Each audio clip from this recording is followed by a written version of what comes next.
آج کا دن مسلمانوں کے لیے کربلا کا دن ہے۔ آج امریکہ نے قطر ایئر بیس سے اڑتے ہوئے تہران پر حملہ کر دیا ہے۔ آج اسلامی دنیا کو مار ڈالا ہے۔ محمد کے جان لیوا نام نہاد لوگ آج ایکسپوز ہو گئے ہیں۔ اگر یہ لوگ آج کھڑے ہو جاتے تو یقیناً یہودی بھی ہار جاتے اور امریکہ بھی ہار جاتا، لیکن ان لوگوں نے محض چند ٹکوں کے لیے مسلمانوں کے خون کا اتنا سستا سودا کیا ہے جس کی مثال نہیں ملتی۔ اب تہران کہتا ہے کہ وہ امریکہ کے اڈوں کو نشانہ بنائے گا کیونکہ وہ اڈے اس کے لیے موت بن رہے ہیں۔ تو اڈے کہاں پہ ہیں؟ عربوں کے دیش میں۔ کدھر؟ سعودی عرب، قطر، عمان، عراق۔ اور یہ کم بخت لوگ اگر ایران کا میزائل گرے گا تو ٹاؤٹ میڈیا کے ذریعے پروپیگنڈا کریں گے، دیکھو ہم نہ کہتے تھے ایران ایک شیعہ اور کافر ملک ہے جس نے مسلمانوں پہ حملہ کر دیا۔ پہلے ان لوگوں سے ان کی شناخت پوچھو، بعد میں ایران پہ انگلی اٹھانا کہ کیا تم لوگ مسلمان ہو۔ واللہ یہ نام نہاد مسلمان ہے، ان کا کوئی اسلام سے دین سے تعلق واسطہ نہیں ہے۔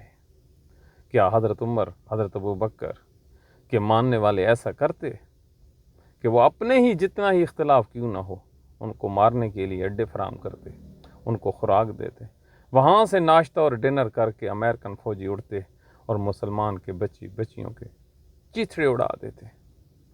تو سب سے بڑی ذمہ داری اس ٹائم آپ سننے والوں پر ہے کہ آپ نے اس پروپیگنڈے کا جواب بھی دینا ہے جو یہ لوگ اب ایران کے خلاف کریں گے۔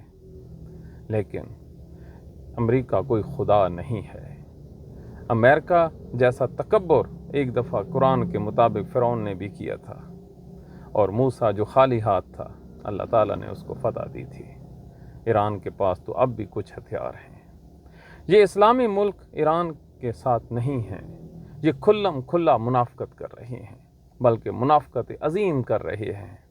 ہم ڈکشنری میں ڈھونڈ رہے ہیں، شاید کہیں منافقت سے بڑا کوئی رتبہ ہو تو ہم ان کو یہ بھی عنایت کر ڈالیں گے۔ یہ مسلمان کے بچے بچیوں، فلسطینیوں کے بچے بچیوں کے خون کے سوداگر ہیں، یہ ان کی چیخوں سے لطف اندوز ہوتے ہیں۔ اللہ تعالیٰ ان لوگوں کو ہدایت نہ دے بلکہ ان پہ اپنا عذاب ڈالے، کیونکہ یہی لوگ ہیں جن کی وجہ سے مسلمان رو رہے ہیں۔